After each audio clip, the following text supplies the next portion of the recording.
Hi, thanks for coming today. My name is Brian Lau, and sometimes I present with these AAC webinars with Matt Callison, but he wasn't able to make it today, and I'll be presenting solo. But this is something I'm going to be presenting a little bit more of an expanded view on at the Pacific Sports and Orthopedic Acupuncture Symposium, which, if you're watching this live, is coming up in spring, but you might be seeing this later.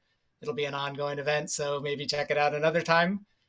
So this is a little sample of that, and I'm going to be expanding on it quite a bit at that symposium. So what I'm going to be looking at today is specifically treating patients who work at a desk.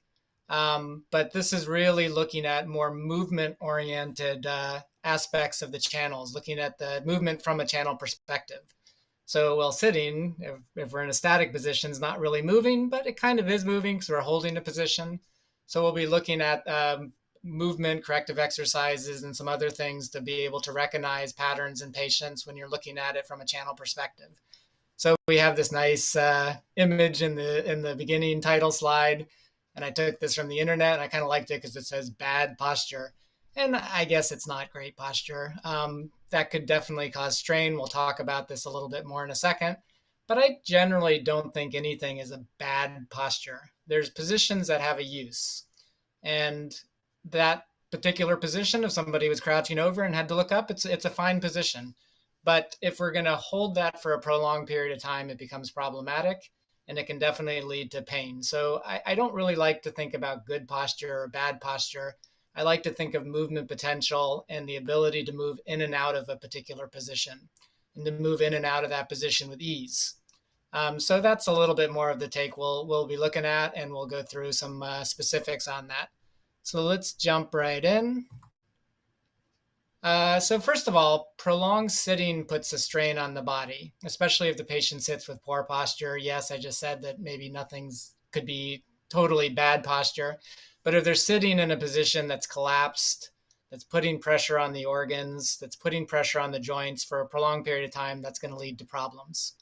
And this is the frequent position the patients will sit in, is they'll have their back and shoulders rounded. So you could say scapular protraction would be there, and their heads are forward. The myofascia of the back is not engaged and it's locked long. So things like the lower trapezius, the erector spinae in certain regions, those are all going to be in a locked long position, and they're failing to sort of bring the body back into extension. And then the other key point is that the core is not going to be stabilized. So we'll be looking at that from a movement perspective here in a second, but that's going to be the general thing that you're seeing with people. You know, they get tired, they're there at the desk for a long time, things start to sag and slouch. So when they do that for a prolonged period of time, that can lead to many injuries that obviously all of us see in our clinical practices. So these will be things like muscle tension headaches. You can see, especially the younger kid in the bottom picture, a great picture. That's not staged. That was a camera that was on particular people, and these were just live action shots that they got. So you can see how much capital extension that younger kid has, and how much tension that's going to put on things like the suboccipitals and the cervical muscles that can refer into the head and create very much of a tension type headache pattern. So tension headaches are going to be a massive one that's going to be pretty prevalent with office workers. Thoracic outlet syndrome is the scalene shorten and the pec minor shorten. That's going to have a potential for entrapment sites for the brachial plexus, and then they're going to have symptoms down into the arms. Rotator cuff tendinopathies, it's putting the shoulder in a bad position, and especially with activity, that's going to tend to put more strain and wear and tear on the shoulder. Periscapular pain, both the cervical facets, muscles like levator scapula, other things can refer into that periscapular region, so that's going to be a common complaint. And all of that's going to put a lot of undue stress on the cervical joints and lead to premature or increase the chances of degeneration for degenerative disc disease, and that can lead to a whole host of other problems. So it's a massive problem. Many of our patients are office workers. They sit for prolonged periods of time on the desk. So it's really important to be able to have a good working knowledge to be able to help them come out of those patterns. And we'll look at some acupuncture ideas, but I want to start with looking at it a little bit more from a movement standpoint, because I think this is something that we can really increase our effectiveness if we can give them some movement re-education. So just a little bit of something I've been working on, especially starting just a little bit before COVID. And then all of a sudden I had a little bit more time when I had my practice closed for a little bit. Didn't have it closed too long, but that sort of allowed me to really start getting into my own training. And as I was getting into a lot more movement training, I have a pretty extensive background with Qigong and Tai Chi and some martial arts. But I started doing a lot of body weight calisthenics and just something I was really interested in when I was younger. I used to be a wrestler, and wrestlers have a lot of similar training where we use a lot of body weight type, climbing rope and pull-ups and a lot of other body weight type stuff. You're obviously, if you're wrestling, you're using a lot of other people's body weight as you're doing competition. So it's something I was really interested in when I was younger, and I kind of started coming back into it in my, I guess this is just before my 50s, and really enjoyed it. But since I'm an anatomist and since I'm looking at the channels a lot, especially the Channel Sinews, and thinking about movement quite a bit as I'm doing all these exercises, I'm kind of going over in my head, well, what channel am I working with? How is this organizing between channels? So it's just something that's really taken a hold with me, and I've been really looking a lot more at developing a system for understanding movement through the perspective of the Channel Sinews. And generally, most of the movement that we're going to be looking at is going to fall under one of three categories. And these will be the Tai Yang and Xiao Yin channels. So movements that are organized around those, that's primarily what we're going to be looking at today. So we'll come back and talk about that one. But that's going to be primarily extension type movements, and we'll add to it a little bit in a second. Xiao Yang and Jui Yin, so the Xiao Yang and Jui Yin channels. So these will be actually one of two things that are correlated, either side bending type motions or stabilization. So when we're walking and moving, we're stabilizing from our sides and preventing excess movement. So that would be part of it, or just literally like side bending type motions. And also rotational type movements. Maybe another webinar, we can go into a little more detail of how those are correlated through the joints, through the pelvic joints. But for now, we'll just keep it simple, side bending and rotation. And then Yang Ming Tai Yin based patterns, much more flexion oriented type positions. So we can look at the movements from the channels and design very health giving, a type of Qigong, I guess, movements that are organized through the Channel Sinews. These movements can open fascial planes, mobilize joints, and mobilize and massage the organs. So looking at the movement of the organs and the movement potential of the organs, those channels actually take the organs into a movement. So kind of briefly going back to Xiao Yang, Jui Yin, the liver itself has a rotational type movement where it rotates around the inferior vena cava. So any type of rotational movements also mobilizing the liver. Side bending, the liver has a side bending type motion where it kind of moves and side bends. So any side bending type of movement will also mobilize and move the liver. So understanding the Channel Sinews and their movement actually gives a little window into understanding how to self-mobilize the organs through movement, which is really a lot of what Qigong and those types of exercise systems are about. But we can just look at it a little bit more with a modern lens. So let's go today into the Taiyang Xiao Yin patterns. So this would be urinary bladder, small intestine. I know everyone knows this, or at least if you're an acupuncturist, you know this. So urinary bladder, small intestine, kidney, and heart. We'll be focusing a little bit more on the urinary bladder kidney portion. But these movement patterns engage the back and the core lines. So those are going to be a big part of it. The general movements involve hip and spine extensions. So they're things that lift us and bring us upright into the world. So extension would be the big part of it.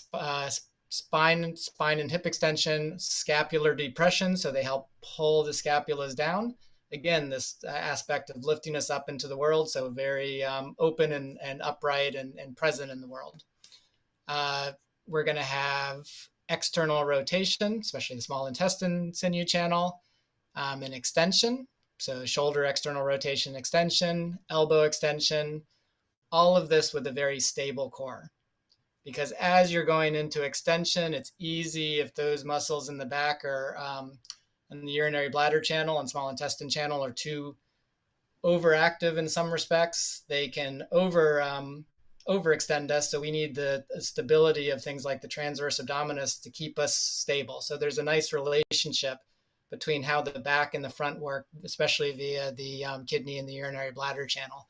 Both of them to give us this sort of extension, this nice expanded spine, and nice upright posture that's really prevalent in much activity we do, and sometimes becomes less prevalent when we're sitting and starting to fall and kind of collapse a little bit. So these would be active even sitting, and just to keep us upright and keep us in a really good decompressed position of the spine. So the movements are going to include things like stacking the spine and pelvis, stabilization of the shoulder girdle, and engagement of the core. So I have a little video here that you could use this for an exercise for office workers. It's not the main one I'm going to be showing for today, but just to highlight some of these features. It's kind of a front lever progression. So a front lever would be if I were holding onto the bar and making myself completely horizontal with the ground, something I'm not able to do, working towards it. Maybe in the next year, come back and we'll see how I'm doing on that. But it's a very difficult exercise. So it takes a lot of strength in the back, a lot of strength in the core. But this would be an easier way to do it. You can see being at a much less angle where I'm more upright, still at an angle. I have to extend the back to be able to get upright. I have to externally rotate the shoulders. I have to pull down with the lats, and I have to stabilize with the core. And I think you can see all of that a little bit better with the actual movement. So I'm going to play the video. This is a pretty short video, about a minute. The very first thing I'm going to do is relax the arms. So they become passive. Shoulders go into protraction. I become rounded in the back. Then I'm going to start to let that relax all the way down the back. I'm not sticking my behind out. I'm just letting the spine stretch and drop until I'm underneath the band, passively hanging. Then when I'm ready, I'm going to start to push up, pull into the band, engage the lats, engage the lower trapezius, engage the core, return to that straight line.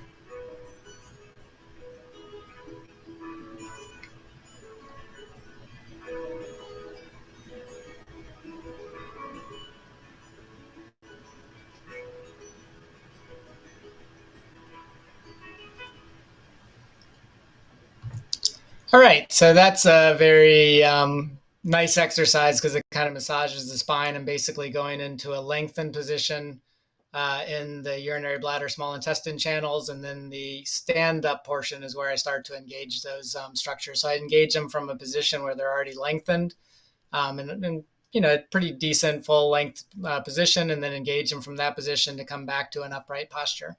So I sometimes use that as a nice warm-up exercise and just to kind of inform and give information to the channels before doing something that might be more strenuous. Like if I'm trying to do the front lever, working with that and putting more strain in the body, I like to have a good warm-up to where I start to inform the body of what muscles are activating and how is the body organizing those movement between the channels. You don't have to think about it so heady, but just how does the body organizing that movement before I go into something that's a little bit more difficult. But that is a really nice exercise by itself for people who are in offices. If you have a setup for something like that, it can be really nice. But I'll show one that's maybe a little bit more accessible in the office.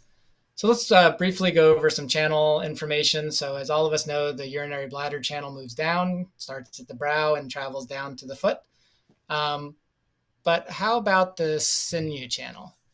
So the sinew channel, we kind of already saw it a little bit with this previous video. The sinew channel tends to pull downward to create an upright posture. I really like this image on the right, which is from an out-of-print book from an anatomist, John Hall Grundy, who Tom Myers, if you've ever studied with him, really likes this book quite a bit and uses some of his images. I think his images are great. They're very thoughtful. He gives just these dissection images sometimes. This one's more of a schematic. that kind of shows the body from a different perspective that helps us understand something about the body. And this one's kind of showing that aspect of those erector spinae almost like a pulley. And what they're doing is they're pulling to bring us upright. Yeah, maybe they can get too tight in areas and over pull, but they're just like this, those hands on the ropes are just kind of lifting us up. They're lifting us up from the back to lift the front upwards. So the downward pull in the back lifts us upwards in the front. Very, very good representation of the urinary bladder sinew channel. So we would have that capacity at things like the lower trapezius. Let's see if I can get my cursor on here. So the lower trapezius is going to pull down on the scapula to help lift and open the chest. The erector spinae is going to pull on the spine to help us come out of flexion and into extension. Glute maximus is going to help us kind of prevent us from going too much into an anterior tilt of the pelvis. So it's going to drop the pelvis down and keep the pelvis in a good neutral position. So when it gets weak and inhibited, sometimes people will then go into more of an anterior tilt to the pelvis and put strain on the back. So it helps stabilize the back, stabilize the SI joint. Muscles like the lateral portion of the leg here, this lateral branch of the UB channel on the bottom left, which I interpret as the peroneus longus and brevis. Those help, or if they get too short, let me say it that way, if they get too short and lift excessively, they'll collapse the foot into the medial arch. So we have a technique that we show, and we have this on our YouTube channel, where we pull those down, kind of descend, help those proprioceptors understand they don't need to be so excessively lifted. They can drop down to help take away that dropping into the medial arch. And then we'll combine it with a lifting technique on the medial arch at things like kidney 2, which is the abductor hallucis motor point. So I was going to put that into my presentation. I wasn't sure if I'd have time, but that is on our channel. I decided not to put it in there. Not relevant necessarily to office workers specifically, but just to understand that downward aspect of the channel and how the channel in pathology sometimes can excessively lift. Right, so the kidney channel moves up and stabilizes. So when we start looking at the channel sinews, we have structures like in the front of the spine, the psoas major, the anterior longitudinal ligament, a big stabilization of the spine in the front of the spine, and then this portion at the neck, up at the top of the spine there on the image on the right, would be the longus colli and longus capitis. Those are very important for stabilization of the neck. So when those get weak and inhibited, the neck tends to kind of jut out. So they have a certain amount of ability to keep the neck in a nice upright kind of stacked position. The kidney channel also, if you look at the description in the Ling Shu of the sinew channel, it's pretty vague. You have to really start looking a lot at cadaver dissection and some research, fossil research. You have to bring a lot of things together, I think, to get a good understanding of what structures could be potentially part of the sinew channel. It's a work I've been doing for about the past 10 years. But it would be hard to find a description from the Ling Shu that talks about things like the transverse abdominis as part of the kidney sinew channel. But if you look at the channel system as a whole, the low connecting point does kind of talk about the core in a way, because this channel, this low connecting channel, travels up the abdomen following the kidney channel. Question I have is what depth? I think it's at the depth of the transverse abdominis. That goes to a point just below the pericardium. Well, if the transverse abdominis is part of those structures, it's going to blend in with the diaphragm pretty seamlessly. And then the heart sits right on top of the diaphragm. So that would technically go to a point just below the pericardium. And then the multifidi connects also with the pelvic floor, but also, the transverse abdominis connects with the pelvic floor, but also the multifidi, these deep lumbar muscles that are stabilizing muscles of the spine. So I think the kidney low channel is really giving some kind of description, maybe not of the muscles, but of the ability for those muscles to stabilize. A big part of the kidney channel to stabilize the lumbar region, to support. And I think their description, their trajectory hints at these core stabilizing structures of the transverse abdominis, the pelvic floor, the diaphragm, and the lumbar multifidi. So in sports medicine acupuncture, we take those core structures and put them in the sinew channel just for ease. So the kidney sinew channel would include those core stabilizers of the spine, the psoas, which is also a core stabilizing muscle, at least a portion, the stabilizing the deeper fibers, the more superior fibers of the psoas, which are really stabilizing the spine, are part of the kidney channel. A little bit of a aspect of the QL also. All of these stabilizers of the spine really speak to the kidney channel and its lumbar and spinal stabilization role. But then also, like I said, up in the neck, we have those longus colli and capitis. So very much about stabilization. So collectively, the urinary bladder and the kidney sinew channel are looking at balancing the spine in a very easy way, or at least a simple way of looking at the spine, is to look at the curves of the spine. It's tricky when you start doing postural assessment. Is that right? Is that normal? So one thing you can look at is there a balance between these curves of the spine? And what these curves are is things like the cervical lordosis. That's in that picture is referred to as a secondary curve, meaning that it's not there at birth. As we start looking up into the world and put strain in the body, we start developing that secondary curve in the cervical spine. Primary curve in the thoracic spine, that's there at birth. We have just a C curve, so they call that a primary curve.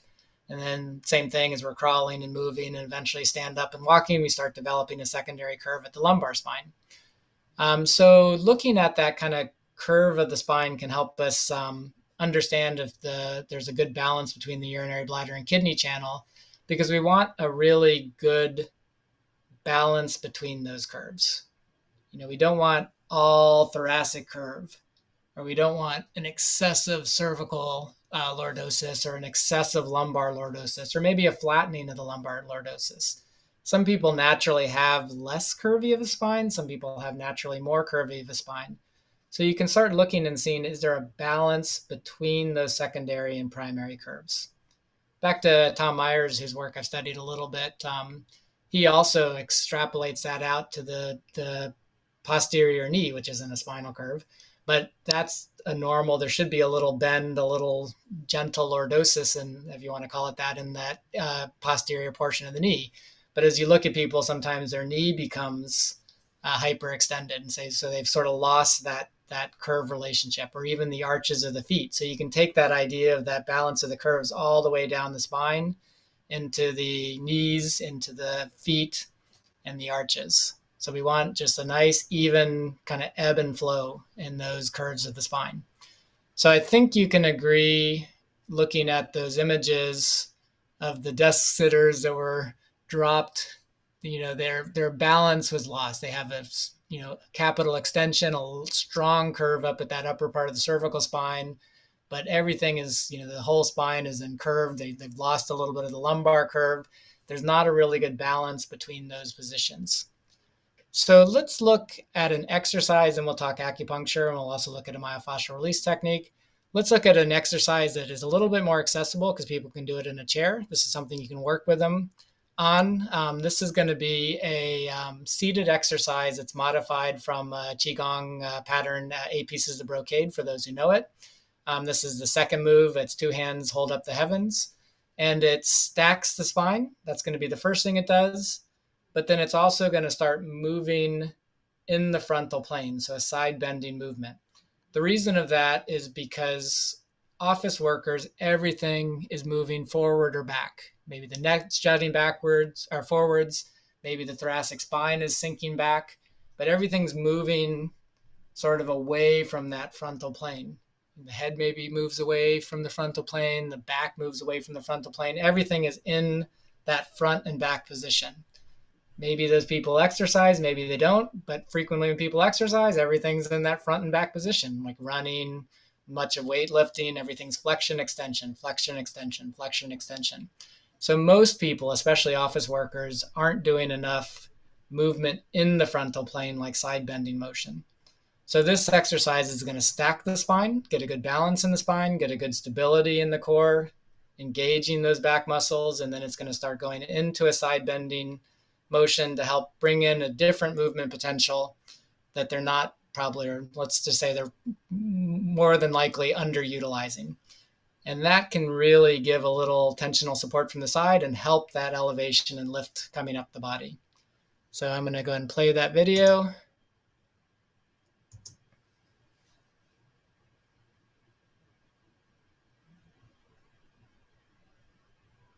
Many of my patients sit for prolonged periods of time. In this position, the head is forward, the back muscles are under slack, and the core is not engaged. Prolonged times are spent with major parts of the spine moved forward or back. Let's look at a simple Qigong exercise that can be a mini break from sitting and help alleviate some of these issues. This Qigong pattern is one of the 8 movements in a system called the 8 Pieces of Brocade. This is a great Qigong exercise for office workers since it highlights the engagement of the back and core while performing a side-to-side movement. These are movements which are frequently absent when sitting, especially if the posture suffers. The exercise can be performed standing or seated. Here we see it standing, but we will look more detail at the seated version since it can be easily adapted to a work environment.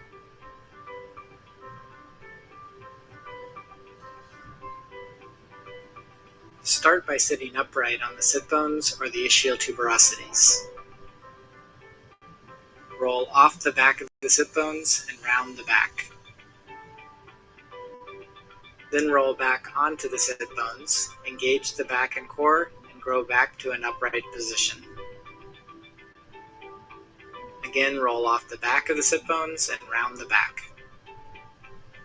Roll back onto the sit bones, engage the back and core, grow to an upright position.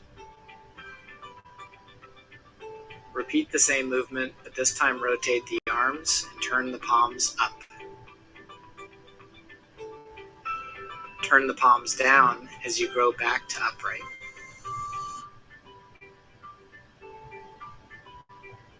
Now let's look at the full movement. Roll down like before. Interlace the fingers. As you grow and expand, start to turn the palms towards the sky.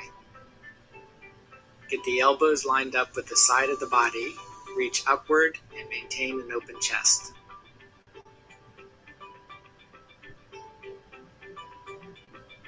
Bend to the side, allowing the opposite side rib cage to open and the spine to curve. Keep both sit bones on the seat. Return to the midline and then repeat and stretch to the opposite side.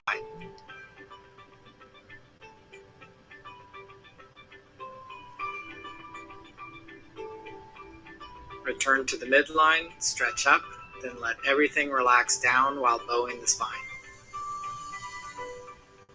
As the hands pass the solar plexus, grow, open the chest, engage the back and core. The entire movement can be repeated several times. At least 3 times would make a great little mini break and help bring back length and ease while sitting.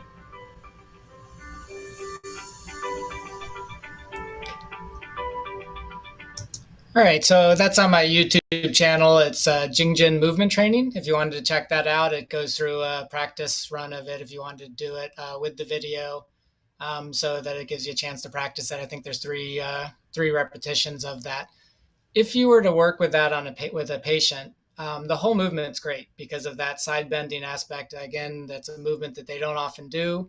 And everything that they are doing is forward and backward generally. So it's nice to have some tensional support put into the body from the side to help give tension, good tension, to give like stabilization, kind of like an old fashioned Boy Scout pup tent. You want a nice balanced pull in all of those wires that are giving the tent nice shape. So it's nice to have that little pull from the side. But if you didn't have the time, or maybe a patient wasn't super aware, starting with that rolling off the sit bones and letting the spine curve, and rolling back on the sit bones and letting the spine stack is a really great educational tool for the patient, because my general view, again, is that there's not a good or a bad position for the body. If I were to roll off the sit bones and curve, and I were reading a book and I had a book in my lap, that's not a bad position. I wouldn't want to be there all day, but it's a nice curve through the spine. It's a balanced curve. And if I roll back up on my sit bones and stack everything, I think that's a good position. Again, I wouldn't want to necessarily sit in that all day. I want to get up and move around a little bit. Where I think people run into the most trouble is when the spine is not working in a balanced position. Maybe they've rolled off the sit bones, they've collapsed the chest, but then they arch the head up. So part of the spine is in flexion, and then another part of the spine is making up all that difference in extension. And that position is where people, I think, tend to get into more trouble. It's fine for a momentary movement, but when you're holding that position, it's not a particularly comfortable position, puts a lot of strain on the neck and the shoulder girdle, and can lead to injuries. So I like that aspect of rolling up onto the sit bone so they can get that support under them from the pelvis, and finding that position of stacking the chest, bringing the head back, lining everything up. But you don't want them to go too far. You don't want them to roll off the front of the sit bones and hyperextend either. So it's just finding that balanced tone from the pelvis, torso, shoulder girdle, head. Everything is comfortable, balanced, and it's a much more injury-free position. So doing that, I think, is a better strategy than trying to dictate to somebody how to sit and pull the shoulders back and everything becomes very stiff. Finding that relationship of how the pelvis stacks on the chair and everything else stacks above it is a really great tool. Acupuncture can be very useful obviously for a lot of these injuries. So if we're looking at acupuncture, we have to specify really what they're coming in for. So a lot of the local based injuries are going to be more specific treatments for those. I'm not going to get into that because there's a whole host of them. Learning how to treat and recognize those particular injuries can be very useful in guiding that. But just some general guidelines for distal points. If people are in that position for a long period of time and they're not engaging the back, those back muscles tend to get inhibited and they have a hard time finding those muscles that help depress the scapula, externally rotate the shoulder girdle, stack the spine. So UB64, SI4 is really a wonderful combination, both of them being source points to help build channel chi, to help sort of inform the channels and give a little bit of energy to the channels to help them find those muscles and engage those muscles more effectively. So UB64, SI4 really a great treatment. UB60, SI3, obviously a lot of people use that combination if they're acupuncturists. UB60, as many people know, is really working on that excess yang that rises up the channels. So there's people who have their ears up against their shoulders up against their ears, everything tenses and that channel rises excessively. That, especially if it's much more of like a tension, stress, high-end type thing, is a really great point to help descend that chi down the channel. SI3 obviously used for a lot of neck pain. So those are great combinations for those people who have a lot of excess rising of the back of the body and leading to things like tension headaches. Kidney 4, the low connecting point of the kidney channel, can really help engage the core structures if they have a very weak and inhibited core, like transverse abdominis, pelvic floor, that kind of stuff. And then working with local motor points for things like the rhomboids, upper and middle trapezius, and the chest muscles to help balance the front and the back can be a great strategy. So last thing we're going to look at today is the myofascial technique that'll help stack the spine and descend the channel in the back, descend the urinary bladder channel. So this is a technique we teach at Sports Medicine Acupuncture Program. And I have this one up on my YouTube channel, Jingjin Movement Training. There's a similar table technique to this on the Sports Medicine Acupuncture YouTube channel.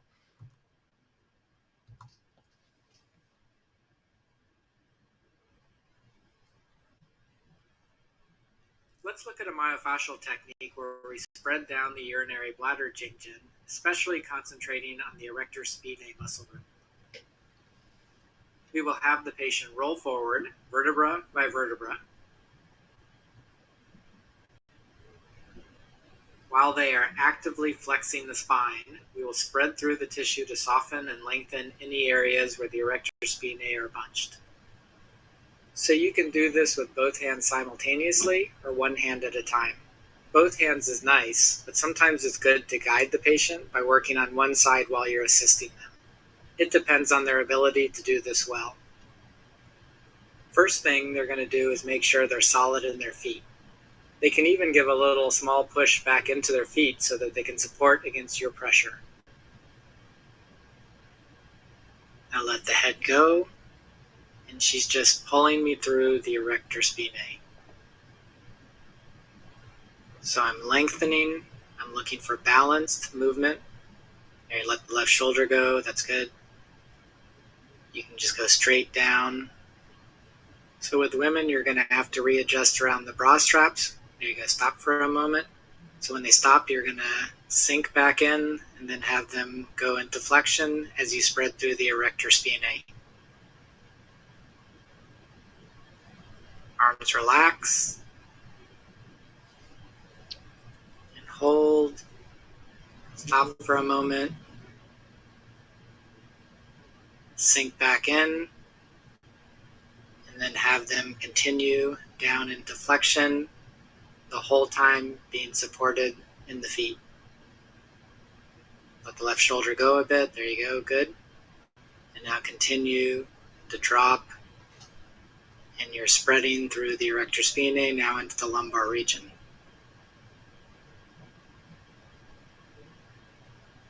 All right, now you can help them as they stack. So behind settles first. A little bit more weight here. There you go. A little bit more. A lot of people want to come up instantly with the head. I'm going to do this incorrectly for a second. A lot of people want to come up here first, but we want them to stack first and get the support. Stack, chest up, and they're in a neutral position.